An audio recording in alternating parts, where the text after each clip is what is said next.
مختلف جگہ پہ قرآن پاک میں ایسی چیزیں ہمارے سامنے لاتے ہیں کہ جن کو سننے اور پڑھنے کے بعد انسان ضرور ہی اپنے بارے میں جانتا ہے، سوچ میں پڑ جاتا ہے کہ آخر میں ایسی ہوں، کیا واقعی میری زندگی اس طرح کی چیزوں میں ہے؟ اور جب تک آپ اور میں اپنے آپ کو اس چیز میں نہیں لائیں گے بات نہیں بنے گی۔ اور خاص طور پہ ان المسلمین والمسلمات سے لے کے اجرن عظیمہ تک یہ وہ پیکج ہے کہ جس کو پڑھنے کے بعد دل یہ چاہتا ہے کہ ہم بھی کسی کی بات مانیں۔ پھر اس کے بعد دیکھیے کہ آیت 36 حقیقی مومن اور حقیقی مومنہ کا طرز عمل، یعنی جب اللہ اور اس کا رسول اس کے لیے کوئی چیز چن لیتے ہیں، جب اس کو کوئی چیز اس کے بارے میں ڈیسائیڈ کر لیتے ہیں تو پھر ان کا اختیار نہیں رہتا۔ وَمَا كَانَ لِمُؤْمِنٍ وَلَا مُؤْمِنَةٍ إِذَا قَضَى اللَّهُ وَرَسُولُهُ أَمْرًا أَن يَكُونَ لَهُمُ الْخِيَرَةُ۔ اللہ کرے کہ ہمیں یہ بات سمجھ آ جائے۔ اختیار صرف وہاں ہوتا ہے جہاں نفل ہے، جہاں چوائس ہے، تو فرائض میں اور واضح کامات میں چوائس نہیں ہے۔ آیت 36، 37، 39 منہ بولے بیٹے کی بیوی بہو نہیں ہے۔ یہ وہ قانون تھا جو مکہ والوں میں اور عربوں میں نسل در نسل سے ایک نوم کی صورت میں، ایک رسم کی صورت میں چل رہا تھا کہ منہ بولے بیٹے کی بیوی کو بھی بالکل سگے بیٹے کی بیوی کی طرح، یعنی بہو کی طرح ٹریٹ کرتے تھے۔ اور یہ ایسی جڑ پکڑی ہوئی تھی اس رسم نے کہ اللہ کے نبی کے سوا کسی اور سے لوگوں نے اس بات کو ماننا بھی نہیں تھا۔ وہ کہ یہ اللہ کے نبی کے لیے ایک بہت مشکل وقت تھا، لیکن اللہ تعالیٰ نے یہ کر کے دکھایا کہ اللہ کے نبی کی آزمائش ہی صحیح، لیکن یہ بات سب کو سمجھ میں آ جائے کہ اللہ کے نبی صلی اللہ علیہ وسلم نے زینب سے جو نکاح کیا وہ اللہ کے حکم سے کیا، اور وہ منہ بولے بیٹے کی بیوی تو تھی لیکن وہ آپ کی بہو نہیں تھی۔ آج بھی ایسی رسمیں جس میں صدیوں سے خاندانوں کے خاندان انوالو ہو چکے ہیں، مثلا مہندی کی بات کریں، ہم مہندی نہیں کریں گے، ہم تیل نہیں لگائیں گے، اپٹن نہیں کریں گے، ہم بارات نہیں لے کر آئیں گے، تو لوگ ایسے آپ کو دیکھیں گے کہ شاید آپ کسی اور سیارے کی مخلوق ہیں، آپ کوئی بہت ہی بے تکی باتیں کر رہے ہیں۔ اور اللہ کے نبی کی وہ بات سچ ہو رہی ہے کہ ایک وقت آئے گا کہ دین دوبارہ اجنبی ہو جائے گا، اور یہ اجنبیت سے شروع ہوا اور بعد میں اجنبی ہوگا، لیکن فطوبیٰ للغرباء، ایسے اجنبی جو دین کے نام پہ اپنے ہی لوگوں میں بیگانے بن جائیں، ان کے لیے خوشخبریاں بھی ہیں۔ آیت 40 اللہ کے نبی صلی اللہ علیہ وسلم آخری نبی ہے، خاتم النبیین کا لقب ہے۔ کوئی اس کو سیل آف دی پروفٹ سمجھے، کوئی اس کو سٹیمپ آف دی پروفٹ سمجھے، لیکن یہ بات یاد رکھے کہ اللہ کے نبی کے بعد کوئی نبی نہیں۔ کوئی کسی جھوٹی نبوت کے دعوے کرنے والے سے یہ پوچھے کہ ثبوت دو تو وہ بھی جھوٹا ہو گیا۔ بہت متفق فقہ مسئلہ تھا، لیکن آج مسلمانوں میں کچھ ایسے فرقے پیدا ہو گئے، ایسے انسان آ گئے کہ جنہوں نے یہ کچھ کیا، اور یہ سلسلہ اللہ کے نبی کی زندگی میں شروع ہو گیا تھا۔ اللہ تعالیٰ نے آخری دنوں میں آپ کو خواب کے ذریعے اور کچھ حالات کے ذریعے بتا دیا کہ آپ کے بعد 30 جھوٹے کذاب پیدا ہوں گے۔ اللہ تعالیٰ نے اس بات کو یہاں کھول کے رکھ دیا۔ پھر آیت 41 سے 44 اللہ تعالیٰ کا خوب ذکر کرو۔ کتنا ذکر کرو؟ ذکرن کثیرا، یعنی اللہ تعالیٰ کا نام بڑا کرو، دنیا میں بھی اور آخرت میں بھی۔ یا ایھا الذین آمنوا اذکروا اللہ ذکرا کثیرا وسبحوہ بکرۃ واصیلا۔ اللہ کے نبی کی شان بہت ہے۔ پھر اس کے بعد 45 سے 46 نبی کریم صلی اللہ علیہ وسلم کی خصوصی شان، اور وہ شان کیا ہے کہ هو الذی یصلی علیکم وملائکتہ، کہ وہ بھی درود بھیجتے ہیں تم ان پر اور فرشتے بھی، تاکہ وہ اندھیروں سے روشنیوں کی طرف لے آئیں۔ یعنی اللہ کے نبی صلی اللہ علیہ وسلم کو شاہد کہا گیا، مبشر کہا گیا، نذیر کہا گیا، داعیا الی اللہ باذنہ وسراجا منیرا، یعنی ہدایت کا معیار بن کے، روشنی کا مینارہ بن کے اللہ کے نبی دنیا میں آئے اور سورج کی طرح اپنی روشنی دے کر لوگوں کو چمکا کر گئے۔ آیت 47 سے 48 نبی صلی اللہ علیہ وسلم کا معاملہ بندوں کے ساتھ، نذیر اور بشیر تھے، خوشخبریاں بھی دیتے تھے، وارن بھی کرتے تھے، اور ان کو یقین دلاتے تھے کہ تم اللہ کے حکموں کے ساتھ چلنے کے مکلف ہو۔ پھر اسی طرح دیکھیے کہ 49 آیت جو ہے رخصتی سے پہلے طلاق کے بارے میں حکم ہے، یعنی اگر کہیں نکاح ہوا لیکن رخصتی کی نوبت نہیں آئی اور کوئی ایسی چیز سامنے آ گئی کہ جس سے لگا کہ یہ گھر نہیں چلے گا تو طلاق دی جا سکتی ہے، اور ایسی طلاق میں پھر کوئی عدت نہیں ہوتی۔ آیت 50 سے 52 نبی اکرم صلی اللہ علیہ وسلم کے لیے خصوصی معاشرتی احکامات ہیں۔ چونکہ آپ کا مقام اعلیٰ تھا، آپ کی شان اعلیٰ تھی، تو عام لوگوں سے زیادہ ریلیکسیشنز اللہ تعالیٰ نے آپ کو آفر کی۔ یہ الگ بات ہے کہ آپ نے بہت ساری چیزیں اپنے لیے پسند نہیں کی اور اسی پہ رہے۔ مثلا آپ دیکھیے کہ عام مردوں کو 4 شادیوں سے زیادہ کا حق نہیں ہے ایک وقت میں، لیکن آپ کی بیویاں ایک وقت میں 4 سے زائد رہیں۔ تو ہر شادی کے پیچھے ایک حکمت تھی، ہر چیز کے پیچھے ایک اللہ تعالیٰ کی طرف سے کوئی یا تو رسم توڑی گئی تھی یا کسی چیز کو پیش کیا گیا تھا تو یہ سارا کچھ آپ کے لیے ایک قسم کی ایسی چیز بنا کر پیش کیا گیا کہ آپ کے ذریعے ایز اے رول ماڈل اللہ تعالیٰ نے بہت ساری چیزوں کو معاشرے میں جو پھیل رہی تھی ان کو دوسری طرف کیا۔ پھر آیت 53 سے 54 پردے کا حکم ہے۔ قطعی طور پہ حتمی شکل میں پردے کی کیا کیفیت ہے وہ ادھر پیش ہو رہی ہے۔ پھر نہ مانیں، پھر نہ سمجھیں، پھر اپنے آپ کو بڑا سمجھیں، اور خاص طور پہ آپ دیکھیے کہ دین کے نام پہ ہم دین کو پیش کرنے والے اگر ہمارے اپنے ہی حال حلیے سے لوگوں کو ریلیکسیشن دکھے، ڈھیلا پن دکھے، تو پھر باقیوں کو ہم کس اسلام کی دعوت دیں گے؟ یہ آیتیں ہم کیسے پڑھائیں گے؟ کس کو سمجھ آئیں گی ہماری یہ باتیں؟ پھر اسی طرح سے آپ دیکھیے کہ آیت 55 محرم مردوں سے پردہ نہیں ہے، پوری لسٹ گنا دی گئی۔ کیا کیا لسٹ ہے آپ نے دیکھی؟ سورۃ نساء میں ایک لسٹ آئی، حرمت علیکم امہاتکم و بناتکم سے آگے۔ پھر سورۃ نور میں ایک لمبی لسٹ گزری کہ سارے وہ مردوں کی طرف سے جو رشتے ہیں، بھانجے بھتیجے اور اسی طرح باپ سسر۔ اور اب یہاں پھر دیکھیے کہ اللہ تعالیٰ نے ایک اور طریقے سے پیش کیا۔ تو یاد رکھیے کہ اسلام کا ایک مستقل رکن ہے پردہ۔ عورت اور مرد کی حدیں، عورت اور مرد کے بیچ میں رابطے، بات کی بات کرنے کا، ہاتھ، چہرے، کہاں کیا، ایک ایک چیز اللہ کی طرف سے ڈیسائیڈڈ ہے۔ تبھی تو شروع کی صورت میں تقویٰ کی باتیں تھیں، لیکن جب وہ چیزیں جو معاشرہ قبول نہ کرے تو اس پہ پھر باتیں اٹھتی ہیں۔ اور یاد رکھیے پچھلی ایک صدی بیک پہ جائیے، ایک صدی پیچھے چلے جائیے، 2020 ہے نا، تو 1920 میں بھی یہ کوئی ایشو نہیں تھا۔ اس ایک صدی میں جتنا انٹریکشن بڑھا، جتنا غیر مسلموں کے بیچ میں رہے، جتنا ہماری آمد و رفت بڑھی، تب سے ہمارے مسلمانوں میں یہ ایشوز چل پڑے۔ ہماری نانیاں، ہماری دادیاں کیسی تھیں، ہمارے پرانے گھر کیسے تھے، یہ زنان خانہ، یہ مردان خانہ، یہ مستورات کے لیے، یہ مردوں کے لیے، یہ فلاں کا ہے، یہ فلاں کا ہے۔ آج بھی دنیا میں وہ معاشرے کہ جہاں بہت ہی بےہودگی پھیل گئی، بہت حد تک بڑھ گئی، وہاں بھی دیکھیں لیڈیز ٹوائلٹ اور جینٹس ٹوائلٹس ابھی بھی الگ ہے، کسی حد تک وہاں بھی ابھی اس کا اثر ہے۔ لیکن جب ہم اپنی عملی زندگی میں آتے ہیں تو عموماً ان چیزوں پہ زیادہ توجہ نہیں دیتے۔ پھر اسی طرح سے آیت 56 عظمت نبی مکرم صلی اللہ علیہ وسلم ہے کہ اللہ نے آپ کو کتنی عظمت دی اور آپ کے ذریعے سے اتنا پیارا، سچا، خوبصورت دین آپ کے میرے تک پہنچا دیا۔ اور خاص طور پہ پھر آپ کے اس نکاح کے موقع پہ جو حالات تھے اسی کو بنیاد بنا کر لوگوں کی تربیت کی جا رہی ہے، اور معاشرے میں جو آپ کے خلاف باتیں پھیلائی جا رہی تھی، منافقین کا جو کردار تھا، تو اس کے مقابلے میں اللہ تعالیٰ اپنے نبی کی مدد بھی کرتے ہیں اور دوسروں کو ان کی عزت کا حکم بھی دیتے ہیں۔ پھر اس کے بعد دیکھیے کہ آیت 57-58 میں گستاخان رسول صلی اللہ علیہ وسلم پر اللہ تعالیٰ لعنت فرماتے ہیں، اور اللہ فرما سکتا ہے، اس کی مخلوق وہ جانے، ہم کسی کو کچھ نہیں کہتے۔ لیکن یاد رکھیے گا جہاں بھی اللہ کے نبی کی ذاتی زندگی کی بات ہوگی، آوازیں اٹھیں گی، لوگ آپ کی 4 بیویوں پہ بات کریں گے، عائشہ صدیقہ اتنی چھوٹی عمر کی کیوں تھی اس پہ بات کریں گے، اور آپ نے حضرت خدیجہ سے شادی کی، انہوں نے خود پیغام کیوں دیا، اتنے مسئلے کہ جیسے ایسے لگتا ہے کہ اس سے زیادہ اللہ کی نبی کے ازواج سے کوئی محبت نہیں کرتا۔ حالانکہ وہ معاشرہ جس میں مکہ میں تو گلی گلی آپ کی دشمنیاں تھی، کسی ایک نے ایسی کوئی بات نہیں چھیڑی۔ مدینہ میں آنے کا جنگیں تک ہوئی، لیکن مکہ والوں نے مدینہ والوں سے مل کے، یہود سے مل کر کوئی ایسی بات کبھی نہیں کی کہ جس میں اللہ کے نبی پر یہ الزام لگتا ہے کہ نعوذ باللہ آپ کو کہیں رنگیلا رسول کہا جائے اور کہیں آپ کی حرمت کی جائے۔ تو اللہ تعالیٰ ایسے لوگوں کو جو اللہ کے نبی کی شان میں غلط بات بولے اپنی رحمت سے دور فرماتا ہے۔ پھر آیت 59 چہرے کے پردے کا حکم ہے، انشاءاللہ بھی ہدایات میں دیکھتے ہیں۔ آیت 60 سے 62 گستاخان رسول کی سزا موت ہے۔ جی، کسی بھی ملک میں آپ دیکھیے غداری کرنے والے کو پھانسی دی جاتی ہے، تو جو رسول کے ساتھ غداری کر دے، بتائیے کیا پھر وہ کسی ملک میں غداری کرنے سے کوئی کم درجے کا جرم ہے؟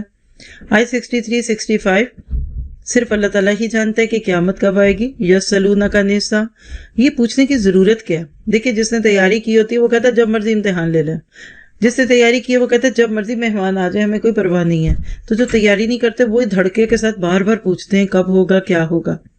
66 سے 68 تک دنیا دار قائدین کی پیروی کا برا انجام، آنکھیں بند کر کے جب دوسروں کے پیچھے چلیں گے تو پھر کچھ اسی قسم کے حالات ہوں گے۔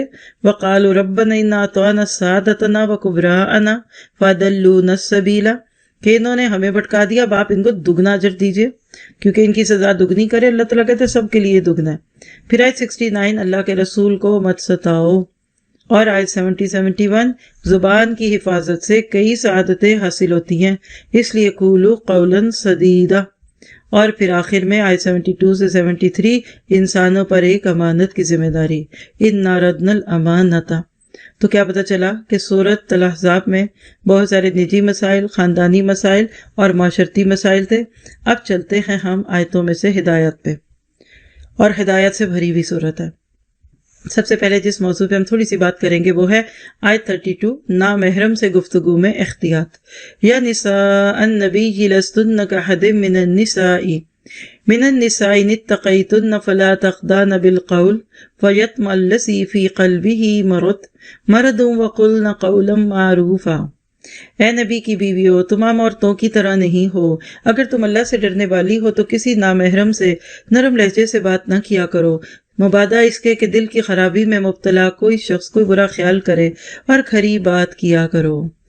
عورت کی آواز کیا پردہ ہے؟ دیکھیے، آواز مطلقاً تو پردہ نہیں ہے، ورنہ تو اللہ تعالیٰ کہتے فلا تقلنا، فلا بات نہ کرو، مرد سے بات نہ کرو، اور یہ ممکن نہیں ہے۔ انسانوں کی اس دنیا میں یہ نہیں ہو سکتا کہ ایک طرف مرد ہو اور ایک طرف دنیا ہو۔ عورت مرد مل کے تو انسانیت کی تکمیل کرتے ہیں، کچھ محرم رشتے، کچھ غیر محرم رشتے، ایک ہی گھر میں کوئی ایک کا محرم ہے تو دوسرے کا غیر محرم ہے، تو یہ نہیں ہو سکتا کہ ایسا ہو۔ ہاں، منع کیا ہے؟ تخدان منع ہے، نرم باتیں، لوچ والی باتیں، ویوز دینے والی باتیں، دل پھینک باتیں، خوبصورت ترنم میں بائی بھی باتیں۔ وہ لوگ جو عورتوں سے گانے سنتے، وہ نعتیں سنتے، نشید سنتے، نظمیں سنتے، کاؤنٹرز پہ جا جا کر بڑی میٹھی میٹھی بات میں بات کرتے سنتے، ایئر ہوسٹر سے بڑی نرمی سے بات کرتے، جب دین کی بات آتی ہے تو وہ یہ جملہ کہیں گے کہ جی یہ تو پردے کی باتیں۔ تو دیکھیے، بالکل نہ سنیے، جس کے دل میں ذرا سا بھی کوئی طمع آ جائے اس کو نہیں سننی چاہیے۔ لیکن اگر عورت سے بات کرے اور وہ بات باہر تک جانے میں پھیل جائے تو بس بہت سارے لوگ ہیں اس کو اور کو سننے والے۔ تو یاد رکھیے کہ آواز میں نہ تو کوئی آرٹیفیشل پن ہو اور نہ بالکل لو، جو سیدھی سادھی سپاٹ بات، پیچھے پڑ چکے قولاً سدیدہ، سیدھی بات کی جائے۔ پھر اس کے بعد دیکھیے کہ بعض لوگ پردہ تو کر لیتے ہیں لیکن ہی کی یہ بھی اچھی باتیں نہیں۔ اب چاہے وہ سالی اور دیور ہیں، وہ نند بھابھی ہیں، وہ کہہ لیجئے کہ دیور اور بھابھی کا جوک ہے، فلموں میں اچھا لگتا ہوگا، ریئل میں اللہ کو یہ چیزیں پسند نہیں۔ سیدھے طریقے سے رہیے، عزت کیجیے، عزت کرائیے، اور ان چیزوں کو ایشو نہیں بنانا چاہیے، یہ نان ایشو ہے۔ اور اسی طرح جب غیروں سے بات کریں، کسی سے کام کرنا پڑتا ہے، دیکھیں نا، گھروں میں کوئی ڈرائیور ہو سکتے ہیں، مالی بابا ہیں، اب ویسٹ میں آپ رہتے ہیں، کوئی عورت جاب پہ جاتی ہے، کوئی دین کے بھی ایون کام میں آپ کو کسی سے بات کی ضرورت پڑتی، اسٹریٹ فارورڈ بات، نرم مہذب بات، لیکن اس میں کوئی ایسی بے تکلفی نہ ہو کہ اگلا لمبی بات کرے۔ یاد رکھیے ایک جملہ، بے تکلفی رشتوں کو نازک کر دیتی ہے، بڑی جلدی ٹوٹنے لگتے ہیں وہ رشتے جس میں لوگ ایک دوسرے سے بے تکلف ہو جائیں۔ آپ نے جس کو چھوڑنا ہے اس سے بے تکلف ہو جائے۔ یہ دو دوستوں میں بھی دیکھ لیجیے، آپ بے تکلفی میں ان کے گھر پہنچ کے کھانے کے ٹائم پہ ان کو برا لگا، لیکن چپ کر کے ایک دو بار آپ ایسا کریں، دیکھیے گا آپ سے کھنچنے لگیں گی۔ پھر اس کے بعد دیکھیے 33 آیت، عورتوں کا اصل دائرہ کار ان کا گھر ہے۔ وَقَرْنَ فِي بُيُوتِكُنَّ وَلَا تَبَرَّجْنَ تَبَرُّجَ، اور اللہ اور اس کے رسول کی اطاعت کرو۔ اللہ تعالیٰ یہی چاہتا ہے کہ نبی کے گھر والیوں، کہ نبی کی گھر والیوں تم سے ہر قسم کی ناپاکی کو دور کر دے اور تمہیں خوب پاک کرے۔ پہلی بات ہے کہ عورت کا ٹھکانہ گھر ہے۔ جیسے گھر میں ہر چیز کی ایک جگہ ہوتی ہے نا، تو عورت کی جگہ گھر ہے، لیکن وہ ضرورت لے جائے گی، وہ نماز کے لیے جا سکتی ہے، ڈاکٹر پہ جا سکتی ہے، کسی بیمار کی عادت کے لیے جا سکتی ہے۔ بخاری کی روایت حضرت عائشہ سے کہ اللہ نے اجازت دے دی ہے تم کو تمہاری ضروریات کے لیے نکلنے کے لیے، لیکن عورت عادت نہ بنائے، عورت اسکیپ روٹ نہ سمجھے، صرف ہنسنے بولنے اور فن کے موڈ میں ہر وقت نہ رہے۔ ہاں، جب باہر جائے گی تو 9 شرائط ہے، جس میں سے چند باتیں ادھر ہیں کہ تبرج الجاہلیت الاولیٰ نہ کرے۔ کیسے آج خود نمائی کا فتنہ، پہلے تو کسی کے گھر میں جاتے یا گھر سے نکلتے وقت تبرج تھا، آج تو گھر بیٹھے اسکرینوں پہ تبرج ہے۔ دور جاہلیت میں عورتیں ہار اور بندے دکھاتی تھی، سر پہ کپڑا باندھتی تھی، گردن کھلی ہوتی تھی۔ آج دیکھیے دلہن ساری اوپر سے نیچے تک نمائش کا اظہار کیا اور سر پہ 4 بالوں کو صرف چھپا دیا جائے۔ یہ سب چیزیں جاہلیت کی باتیں، ہم اس کو ماڈرنائزیشن کہتے ہیں۔ اور پھر اس کے بعد دیکھیے کہ آیت 36، اطاعت الہی اور رسول صلی اللہ علیہ وسلم، وَمَا كَانَ لِمُؤْمِنٍ وَلَا مُؤْمِنَةٍ إِذَا قَضَى اللَّهُ وَرَسُولُهُ أَمْرًا أَن يَكُونَ لَهُمُ الْخِيَرَةُ۔ مرد جو عورت کے لیے کوئی بات چوز کر لے، اشارہ حضرت زینبی کی طرف ہے کہ جب اللہ نے چوز کر لیا کہ اللہ کے نبی کی انہی سے شادی ہوگی تو اب اس میں چوائس نہیں رہ گئی۔ ہم بھی اللہ تعالیٰ سے پوچھیں کہ کیا واقعی، اپنے دل سے ہی پوچھ لیجئے، کیا اللہ تعالیٰ نے جو میرے لیے ایک عورت ہونے کے ناطے پابندیاں لگا دی، کیا میں اس کو خوشی سے مانتی ہوں یا اس میں بھی کچھ کمی بیشی ہیں؟ پھر آپ دیکھیے آیت نمبر 40، ختم نبوت کی دلیل ہے۔ ما کان محمد ابا احد من رجالکم ولکن رسول اللہ وخاتم النبیین وکان اللہ بکل شیء علیما۔ محمد صلی اللہ علیہ وسلم تمہارے مردوں میں سے کسی کے والد نہیں ہیں بلکہ اللہ کے رسول اور نبیوں کی نبوت کی مہر، یعنی مراد ہے کہ اس کو ختم کرنے والے سیل آف دی پروفٹ ہیں، اور اللہ تعالیٰ ہر چیز کا بخوبی جاننے والا ہے۔ آج یہ فتنہ گھر گھر میں ہے، سیدھی سی بات ہے، اشہد ان لا الہ الا اللہ واشہد ان محمد رسول اللہ۔ جس زبان سے یہ کلمہ نکل گیا اس نے لا کی تلوار سے سارے طاغوتوں کو کل کیا تاکہ اللہ کے مقابلے پہ کون آئے، اور اشہد محمدن سے پہلے لا کو اگر لگا لیجئے تو کیا پتہ چلا کہ اللہ کے نبی کے بعد کسی اور کی نبوت کو نہیں ماننا، نہ ظاہری ماننا ہے، نہ باطنی ماننا ہے، نہ ہیر نہ پھیر۔ سیدھی سی بات ہے، جو اس سے ہٹا تو وہ اپنے آپ کو اسلام کی دیوار سے باہر نکلتا محسوس کرے گا۔ پھر آیت 45 سے 46 نبی اکرم صلی اللہ علیہ وسلم کی 5 شانیں اور ان کے فرائض۔ پہلی شان کیا ہے؟ یا ایھا النبی انا ارسلناک شاہدا، شاہد تھے، گواہی دے رہے تھے، آپ نے شہادت حق کی گواہیاں دیں، مبشرن، مبشر تھے، خوشخبریاں دینے والے، نذیرن، خبردار کرنے والے، داعیاً الی اللہ، اللہ کی طرف دعوت دینے والے، بسنہ وسراجا منیرا۔ آپ اور میں ان میں سے اپنے لیے جو عمل کی باتیں لے سکتے ہیں، آپ بھی مبشر اور نذیر بنیے، داعی اللہ بنیے، اور ہدایت کا سورج بنیے، چراغ بنیے کہ آپ کے ذریعے معاشرے کے اندھیرے دور ہو جائیں۔ پھر آیت 53 حجاب کا حکم، اذا سألتموہن متاعا فاسألوہن من وراء حجاب، جب تم نبی کی بیویوں سے کوئی چیز طلب کرو تو پردے کے پیچھے سے طلب کرو، یہی تمہارے اور ان کے دلوں کے لیے سب سے زیادہ پاکیزگی کی بات ہے۔ یعنی آج دیکھیے کہ اس چیز کو تو تصور میں کوئی نہ لائے، یعنی ایون عورت حجاب نقاب کر کے بھی سامنے نہ آئے، اس کے اور مردوں کے بیچ میں ایک ویل ہو۔ ہمارے اسلاف کا یہی طریقہ کار تھا، خواتین مردوں سے، مرد خواتین سے فائدہ اٹھاتے تھے علم کے میدان میں، لیکن بیچ میں ایک آڑ ہوتی تھی۔ حضرت انس جو گھر میں رہنے والا بچہ تھا، لیکن جب یہ آیتیں اتری تو ان کو اللہ کے نبی کی بیویوں کے پاس اسی طرح سرعام آنے سے روک دیا گیا اور بیچ میں ایک پردہ ڈال دیا گیا۔ بعض لوگ اس کو گوشہ کہتے تھے۔ تو یاد رکھیے، جتنا دل پاک ہوگا، جتنا دل میں تقویٰ ہوگا، عورت اتنا ہی خود کو چھپائے گی، کیونکہ عورت ہے ہی چھپی ہوئی چیز۔ یہ الگ بات ہے کہ شیطان اس کو دوسروں کی نظروں میں لائے۔ تو اس میں میرا تو خیال ہے کہ فتوے سے زیادہ تقوی کی ضرورت ہے۔ جتنا تقوی بڑھتا جاتا ہے انسان اپنے معاملے میں سنجیدہ ہوتا جاتا ہے۔ پھر آیت 56 نبی کریم صلی اللہ علیہ وسلم پر درود و سلام کا حکم ہے۔ ان اللہ و ملائکتہ یصلون علی النبی یا ایھا الذین آمنوا صلوا علیہ وسلموا تسلیما، بے شک اللہ تعالیٰ اور اس کے فرشتے نبی صلی اللہ علیہ وسلم پر درود بھیجتے ہیں، اے ایمان والو تم بھی ان پر درود و سلام بھیجو۔ کون ہے جو اللہ کے نبی پر درود کا انکار کرتا ہے سوائے اس کے جو اللہ کے نبی سے محبت نہیں کرتا؟ تو یہ درود کون سا ہے؟ اللہ کے نبی سے پوچھا گیا، ابو بکر صدیق نے بھی پوچھا تو آپ نے نماز میں درود پڑھنے کا طریقہ بتایا، اور درود ابراہیمی ہے۔ کچھ اور بھی درود ہیں جو مسنون ہیں لیکن اس سے تھوڑے مختلف ہیں۔ اس کے برمقابل اگر آپ کوئی درود خود سے بنائیں، اچھے لفظ ہیں لیکن آپ محبت میں بولتے ہیں، تو یہ ایسے ہی جیسے آپ اردو میں کسی کی تعریف کرتے ہیں۔ لیکن ایک ایسے بھی درود ہیں جس میں شرک ہے اور اللہ کے نبی کا مقام غلوف کی وجہ سے یا بڑھایا جاتا ہے یا گھٹایا جاتا ہے، تو اس موضوع پہ بھی زیادہ سیکھنے کی ضرورت ہے۔ اللہ تعالیٰ ہمیں اس کی توفیق دے۔ اس کے بعد دیکھیے آیت 59 ہے حجاب کا حکم۔ یہ ہے وہ پردہ جو عورت گھر سے باہر جاتے وقت کرے گی، اور وہ کیا ہے؟ یا ایھا النبی قل لازواجک وبناتک ونساء المؤمنین یدنین علیہن من جلابیبہن۔ جلباب کیا ہے؟ اسی کی جمع یہاں جلبیب۔ سر پہ ایک چادر رکھی جائے جس سے پاؤں بھی چھپ جائے۔ آج بھی جلباب کا لفظ معروف ہے، کافی بڑا کھلا سا ایک عبایا ہوتا ہے جس میں کوئی کٹس نہیں، کوئی کروز نہیں، ٹھیڑا ڈھالا جب عورت سر پہ رکھ لیتی ہے تو یہ بھی نہیں پتہ چلتا کہ وہ بوڑھی ہے کہ جوان ہے، موٹی ہے کہ دبلی ہے۔ کل کے دور میں ٹوپی والا برقع اس کی ایک فارم تھی، تو آج اس کو اللہ نے کوئی نام نہیں دیا۔ آپ اپنی سہولت کے مطابق اصول دین کو سامنے رکھتے ہوئے بغیر اس پہ کسی نمائش کے اور آرائش کے اور زیبائش کے، چاہے بڑی سی چادر میں خود کو چھپاتے ہیں جس سے آپ کا سارا جسم بھی چھپے اور اندر کے کپڑے بھی چھپ جائیں۔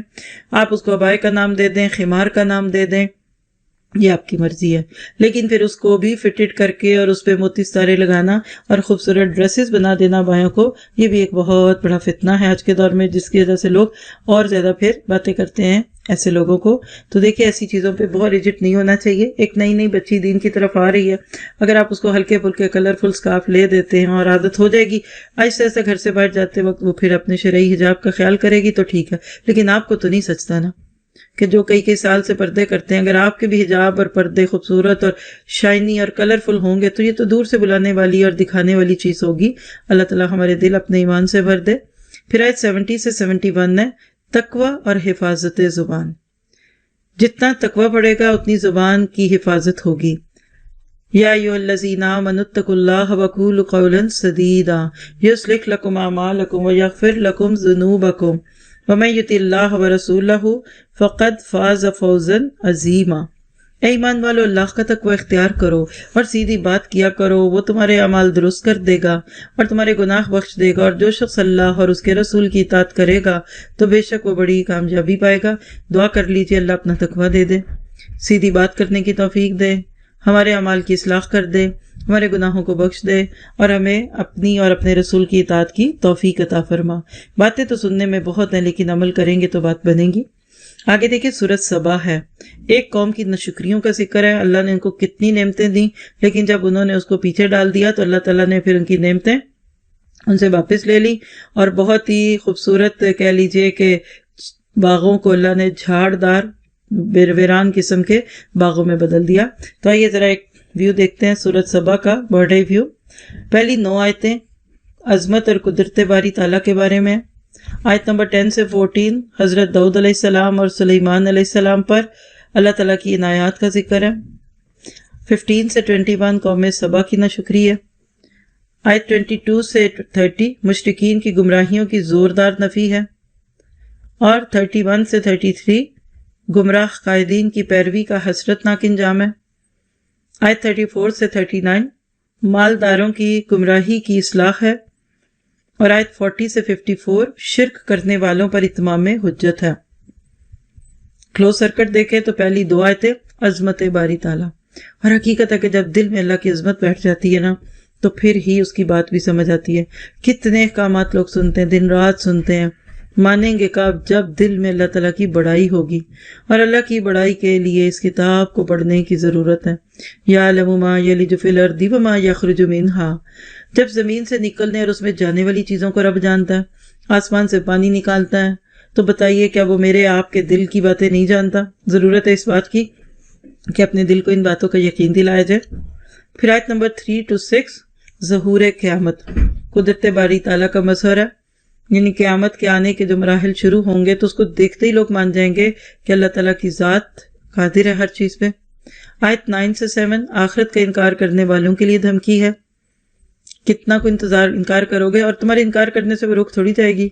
یہ تو وہی بات ہے کہ بلی کبوتر بلی کو دیکھ کر آنکھیں بند کر لے تو خطرہ تو نہیں ٹلا نا. یہ الگ بات ہے کہ آپ نے آنکھیں بند کر لی. پھر اس کے بعد آیت 10 سے 11 حضرت داؤد علیہ السلام پر اللہ تعالیٰ کا فضل ہے. کیسے اللہ نے ان کے ہاتھوں میں لوہے کو نرم کر دیا اور ان کو حکمت دی اور فہم دیا، کیسے مقدمات کے فیصلے کر لیتے تھے. پھر آیت 12 سے 13 حضرت سلیمان علیہ السلام پر اللہ کی عنایات ہیں. ہواؤں کو مسخر کیا، پرندوں کی بولیاں سن لیتے تھے، پرندے تک ان کی انڈر تھے، جنات ان کی بات مانتے تھے. پھر آیت 14 میں حضرت سلیمان کی وفات کا دلچسپ قصہ ہے. کیسے جنات کام پہ لگے ہی رہے، حالانکہ حضرت سلیمان کی روح نکل چکی تھی، لیکن عصا کے سہارے کھڑے رہے. اور سر پہ کھڑے ہوں تو کام اچھا ہوتا ہے، ولی کیفیت. لیکن جب اللہ نے چاہا تو اس لکڑی کو گھن لگا اور وہ گرے تو پھر جنات وہاں سے بھاگ گئے. آیت 15 سے 19 ناشکری کا انجام. قومیں جب اللہ کی نعمتوں کی ناقدری کرتی ہیں تو پھر ان کے ساتھ کیا ہوتا ہے؟ پھر اللہ تعالیٰ نے جو نعمتیں ان کو دی ہوتی ہیں وہ ایک ایک قرضے کر کے ان سے واپس لے لیتا ہے. یہی مثال قوم سبا کی قرآن میں اور عربوں میں ان کے قصے بڑے معروف تھے. لقد کان لسبأ فی مسکنہم آیہ. تو آج ہمارے پاس بھی کچھ چیزیں ہیں، موہنجو دڑو ہے، ہڑپا ہے، کچھ ایسی تہذیبیں ہیں. تو ایسی چیزوں کو دیکھ کر پھر ہمیں بھی اس چیز کا یقین آ جانا چاہیے کہ جن کو بھی اللہ نے ختم کیا اس کے پیچھے کوئی نہ کوئی ناشکری تھی. آیت 20 سے 21 ابلیس کی بات صحیح ثابت ہوئی، یعنی اس کی بات یہ سچ تھی کہ اکثر لوگ شکر گزار نہیں ہوں گے اور مخلصین پر میرا قابو نہیں ہوگا. آیت 22 سے 23 کیا فرشتے انسانوں کے کام آ سکتے ہیں؟ بالکل آ سکتے ہیں جب اللہ تعالیٰ ان کو حکم دے، یعنی اللہ کی مرضی کے بغیر فرشتے بھی انسانوں کا کوئی کام نہیں بنا سکتے، اتنی بڑی قدرت ہے اللہ تعالیٰ کی۔ تو پھر بتاؤ کہ تم اس کے ساتھ شرک کیوں کرتے ہو، کسی اور کو وہ مقام کیوں دیتے ہو جو اللہ تعالیٰ کا مقام ہے؟ اور بات یہ ہے کہ وَلَا تَنفَعُ الشَّفَاعَةُ عِندَهُ إِلَّا لِمَنْ أَذِنَ لَهُ حَتَّى إِذَا فُزِّعَ عَنْ قُلُوبِهِمْ قَالُوا مَاذَا قَالَ رَبُّكُمْ، یعنی فرشتے بھی اللہ تعالیٰ سے اتنا ڈرتے ہیں کہ اللہ کا حکم سن کر وہ بے ہوش ہو جاتے ہیں۔ آیت 24 سے 27، معبود ہے جو رزق دیتا ہے، یعنی اللہ تعالیٰ ہی چونکہ رازق ہے تو پھر عبادت بھی اسی کی کرو گے۔ آیت 28، نبی صلی اللہ علیہ وسلم تمام انسانوں کی طرف رسول ہیں۔ اور آیت 29 سے 30، عذاب کا وعدہ کب پورا ہوگا۔ اور آیت 31 سے 33، دنیا دار قائدین کی پیروی کا انجام، یعنی خود تو جائیں گے آگ میں، دوسرے بھی پیچھے پیچھے ان کے پہنچ جائیں گے ادھر۔ اور 34 سے 39، اللہ تعالیٰ کی قربت مال اور اولاد سے نہیں نیک اعمال سے ملتی ہے، یعنی ان کو بڑھائیے تاکہ اللہ کا قرب مل جائے۔ آیت 40 سے 42، مشرکین شیاطین کی عبادت کرتے ہیں کیونکہ ہر بت کے پیچھے شیطان ہوتا ہے۔ آیت 43 سے 45، شرک کرنے والوں کی ہٹ دھرمی، یعنی بڑی رونق سے کہتے تھے کہ ہم جو شرک کر رہے ہیں نا، اللہ نہ چاہتا تو ہم نہ کرتے، یعنی اپنے شرک کو بھی اللہ کے نام پہ ڈالتے ہیں۔ اور اسی طرح آیت 46 سے 50، سمجھانے کا دل سوز اسلوب ہے کہ دیکھ لو، نہیں ماننا چاہتے تو تمہاری مرضی ہے، اللہ نے تو ہر حجت تمام کر دی۔ اور حقیقت ہے کہ پورا قرآن پڑھنے کے بعد اس بات کا یقین آ جاتا ہے کہ اس قرآن میں تو کوئی جھول نہیں ہے، اللہ تعالیٰ تو لوگوں کو سمجھاتے ہیں، اب لوگ نہ سمجھنا چاہیں تو یہ پھر ان کا نصیب ہے، ان کی بات ہے۔ آج بھی اب دیکھیں ماں اپنی پوری کوشش کرتی ہے بچے کو سمجھائے، لیکن جب بچے نہ مانے تو پھر کیا ہے، یہ ان کی مرضی ہے۔ اسی لیے فرمایا قُلْ إِنَّمَا أَعِظُكُم بِوَاحِدَةٍ أَن تَقُومُوا لِلَّهِ مَثْنَىٰ وَفُرَادَىٰ ثُمَّ تَتَفَكَّرُوا، اکیلے سوچ لو، دوسروں کو ساتھ لے کر سوچ لو، لیکن یہ یاد رکھنا کہ اللہ تعالیٰ کے اس نبی کے اوپر جنون نہیں ہے۔ اور آیت 51 سے 54، عذاب آنے کے بعد توبہ قبول نہیں ہوگی۔ تو یہ چند باتیں تھی، آپ اس میں سے کچھ آیتوں کو نوٹ کرتے ہیں ہدایات کے طور پہ۔ آیت 37، قرب الہی کے ذرائع، وَمَا أَمْوَالُكُمْ وَلَا أَوْلَادُكُمْ بِالَّتِي تُقَرِّبُكُمْ عِندَنَا زُلْفَىٰ، تمہارا مال اور تمہاری اولاد ایسی چیز نہیں کہ تمہیں ہمارا مقرب بنا دیں، یعنی زیادہ مال والا ہمارے زیادہ قریب ہو، زیادہ بیٹوں والا اللہ کا قرب پائے، نہیں۔ إِلَّا مَنْ آمَنَ وَعَمِلَ صَالِحًا، ہاں ہمارے مقرب تو وہ ہیں جو ایمان لائے اور عمل نیک کرتے رہے۔ ایسے ہی لوگوں کو ان کے اعمال کے سبب دگنا اجر ملے گا، دگنے بدلے ملیں گے، اور وہ امن کے ساتھ بالا خانوں میں رہیں گے۔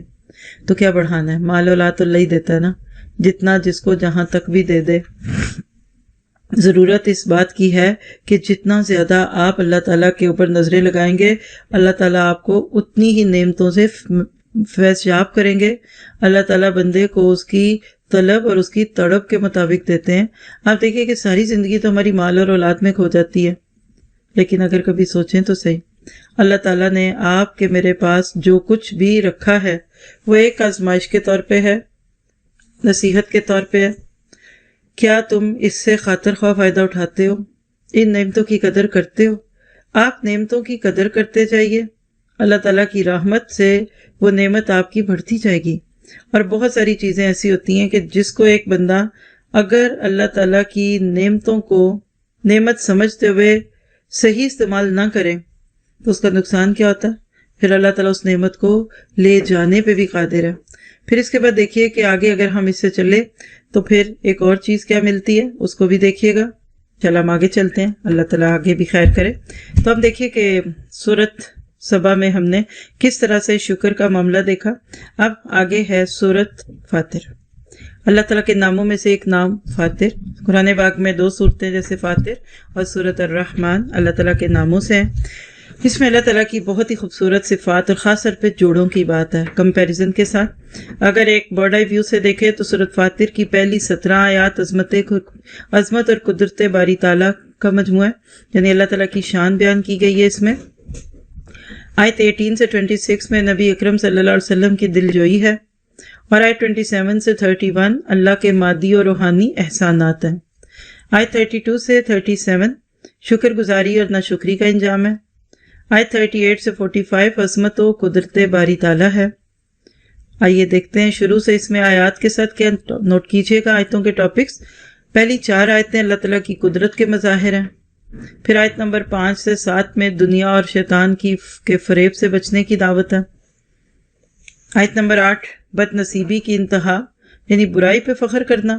اس سے زیادہ بڑی بدبختی کسی کی کیا ہو سکتی ہے کہ وہ برے کاموں پہ ہی فخر کرنے لگ جائے۔ اور آج دیکھیے کہ وہ دور آ گیا کہ لوگ نیکیاں کر کے تو چھوڑیے، گناہ کر کے خوشیاں منانے والے لوگ ہیں۔ ایسے لوگوں کا یہاں تذکرہ ہے۔ پھر اس کے بعد آیت نمبر 9 زمین کو زندہ کرنے والا تمہیں بھی زندہ کرے گا، ہے ہی وہ فاتر الفاتر۔ پھر آیت نمبر 10 عزت قرآن کے ذریعے سے ملے گی، لوگ قرآن کو چھوڑنے میں آج عزت سمجھتے ہیں۔ آیت نمبر 11 یعنی 11 ہر انسان سراپا اللہ تعالیٰ کے اختیار میں، یعنی سر سے پاؤں تک ہم اللہ تعالیٰ کے اختیار میں ہیں، کہاں گنجائش ہے کہیں نکلنے کی۔ یا ایھا الناس انتم الفقراء کی بات آ رہی ہے۔ پھر آیت 12 دریاؤ سمندر اللہ کی نعمت و قدرت کے شاہکار ہیں، یعنی دریاؤں میں سے جو موتی گونگے نکلتے ہیں، سی فوڈ لیتے ہو تو یہ اللہ تعالیٰ کی قدرتیں ہیں۔ پھر آیت 13 سے 14 خود ساختہ معبودوں کی بے بسی، خود اپنے ہاتھوں سے بنائے ہووں کے آگے ماتھا ٹیکو گے تو تم بھی بے بس ہو جاؤ گے۔ آیت 15 سے 18 اللہ غنی اور ہم فقیر ہیں، یا ایھا الناس انتم الفقراء الی اللہ واللہ هو الغنی الحمید، تو اس کو آپ کی میری ضرورت نہیں، ہمیں اس کی ضرورت ہے۔ آیت 19 سے 26 بے ضمیر انسان در حقیقت اندھا اور بہرا ہے، یعنی جب ضمیر ختم ہو جاتا ہے نا تو انسان اندھے بہروں جیسی زندگی بسر کرنے لگتا ہے۔ اور آیت نمبر 27 سے 28 اللہ تعالیٰ کی قدرت کا حسین کرشمہ، کائنات کی رنگا رنگی، بڑے بڑے رنگدار پہاڑ ہیں، خوبصورت راستے بنے ہوئے ہیں۔ کائنات اگر بلیک اینڈ وائٹ ہوتی تو کیسی لگتی، سوچئے گا۔ پھر آیت 29 سے 30 ایسی تجارت جس میں نقصان ہی نہیں، هل ادلکم علی تجارت اور تجارت لن تبور، جگہ جگہ قرآن پاک میں دنیا اور آخرت کے تقابل کو ایک تجارت سے تشبیہ دی جاتی ہے۔ اللہ ہماری آنکھیں کھول دے، ہم اپنا ہی فائدہ کرنے والے بن جائیں۔ آیت 31 سے 32 قرآن حکیم کے حوالے سے 3 مختلف کردار ہیں۔ اللہ کے نبی کی امتوں میں سے ثم اورثنا الذین اصطفینا منہم، ابھی ہدایات میں اس کو دیکھتے ہیں انشاءاللہ۔ پھر آیت 33 سے 35 نیکیوں میں سبقت کرنے والوں کا انجام، اور آیت 36 سے 37 نافرمانوں کا حسرت ناک انجام۔ آیت 38 سے 39 گھاٹے کا سودا مت کرو، اپنے پاؤں پہ خود کلہاڑی نہ مارو۔ آیت 40 سے 41 خود ساختہ معبودوں نے کیا تخلیق کیا ہے، پوچھ کے بتاؤ، مکھی بھی نہیں پیدا کر سکتے۔ آیت 42 سے 43 مشرکین مکہ کی محرومی، اور 44 سے 45 سورت کے اینڈ تک اللہ کو کوئی عاجز نہیں کر سکتا۔ تو سورت فاتر پوری توحید کے نور میں بھری ہوئی سورت ہے۔ چند آیات ہدایات کے طور پہ نوٹ کیجیے گا۔ آیت 5 اور 6 دنیا کی زندگی اور شیطان کا دھوکہ، یا ایھا الناس ان وعد اللہ حق فلا تغرنکم الحیاۃ الدنیا ولا یغرنکم باللہ الغرور۔ یہاں دیکھیے شیطان کا نام ہے الغرور، جیسے اللہ تعالیٰ کے نام ہے نا الرحیم الغفور الرحیم، تو شیطان کا نام ہے الغرور، سب سے بڑا دھوکے باز، خود بھی دھوکے میں ہے، اپنے لیے اچھا سوچ رہا لیکن جائے گا آگ میں۔ تو جب ہم اس کے پیچھے چلیں گے تو ہم کدھر جائیں گے؟ تو ہمیں شیطان کے دھوکوں سے اپنے آپ کو بچانا ہے۔ پھر آیت 10 عزت کے لیے پاکیزہ بات اور عمل دونوں ضروری ہیں۔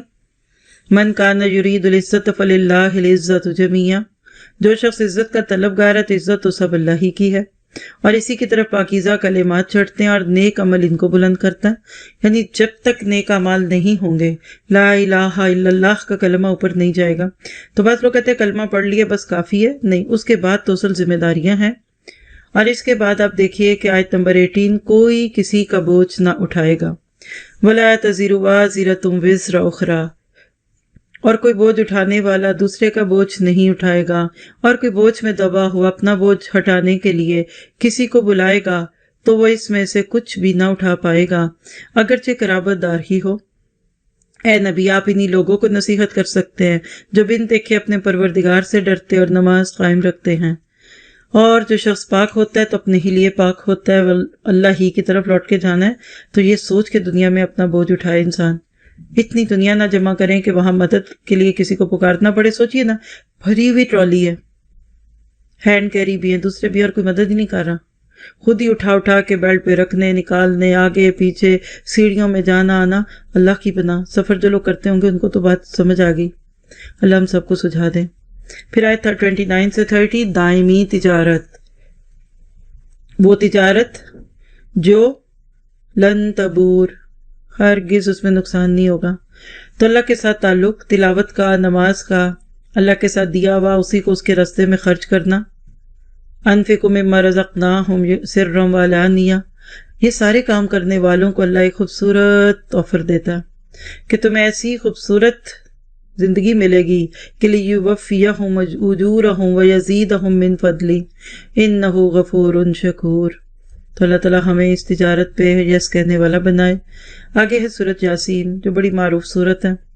اگر آپ اس کو دیکھیے تو اس کی ابتدائی آیتیں ادھر ہیں، پہلی 1 سے 32 ایمان برسالت ہے، 33 سے 50 توحید باری تعالیٰ، اور 51 سے 83 ایمان بالآخرہ۔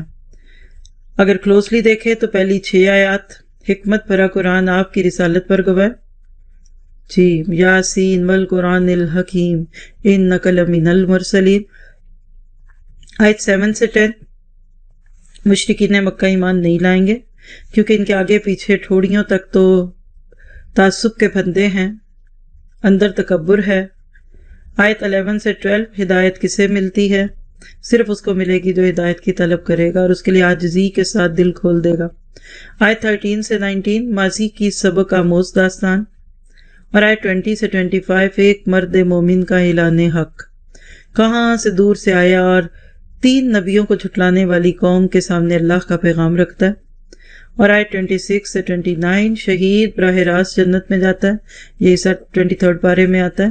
اور 30 سے 32 یا حسرتن علی العباد، افسوس ہے انسانوں کی اکثریت پہ۔ اگر اس حصے میں سے اپنے لیے آیت چوز کرے ہدایت کے لیے تو آیت 12، اعمال اور ان کے اثرات بھی لکھے جاتے ہیں، اِنَّا نَحْنُ نُحْيِي الْمَوْتَىٰ وَنَكْتُبُ مَا قَدَّمُوا وَآثَارَهُمْ وَكُلَّ شَيْءٍ أَحْصَيْنَاهُ فِي إِمَامٍ مُّبِينٍ۔ بے شک ہم مردوں کو زندہ کریں گے، سوچئے ذرا، بے شک ہم مردوں کو زندہ کریں گے، اور ہم لکھ لیتے ہیں جو کچھ وہ اعمال آگے بھیجتے ہیں اور جو کچھ وہ پیچھے چھوڑ جاتے ہیں، اور ہم نے ہر چیز کو ایک واضح کتاب میں لکھ رکھا ہے۔ اس کے اوپر سوچیں تو نام اعمال میں ایک فالتو لفظ لکھنے کو دل نہیں کرتا۔ بہت خوبصورت ٹاپک ہے، اس کے اوپر لیکچرز موجود ہیں، کتاب زندگی اور اعمال نامہ، what am I living behind, میں اپنے پیچھے کیا چھوڑ رہی ہوں، اور ہماری اولادیں۔ اس پہ بہت سارے موضوعات ہیں، آپ لیکچرز میں سے جا کر اس موضوع پہ سن سکتے ہیں۔ اللہ تعالیٰ سے دعا کرتے ہیں کہ ہماری کوتاہیوں سے درگزر کرے۔ آج کی حدیث لے لیجئے، اس قرآن میں تم سے پہلی امتوں کے سبق آموز واقعات ہیں اور تمہارے بعد کی اطلاعات، یعنی اعمال و اخلاق کے مستقبل میں ظاہر ہونے والے دنیاوی اور اخروی نتائج بھی ہیں، اور تمہارے درمیان جو مسائل پیدا ہوں گے ان کا حکم اور فیصلہ، یعنی عادلانہ حل موجود ہے۔ ترمذی اور دارمی کی روایت ہے، مطلب یہ ہے کہ یہ کتاب پچھلوں کی بھی خبریں دیتی ہیں اور آگے والے مسائل کا حل بھی ہے۔ اللہ تعالیٰ ہمیں اس کی قدر کی توفیق دے۔ سبحانک اللہم و بحمدک، اشہد ان لا الہ الا انت، استغفرک و اتوب الیک۔ السلام علیکم و رحمۃ اللہ وبرکاتہ۔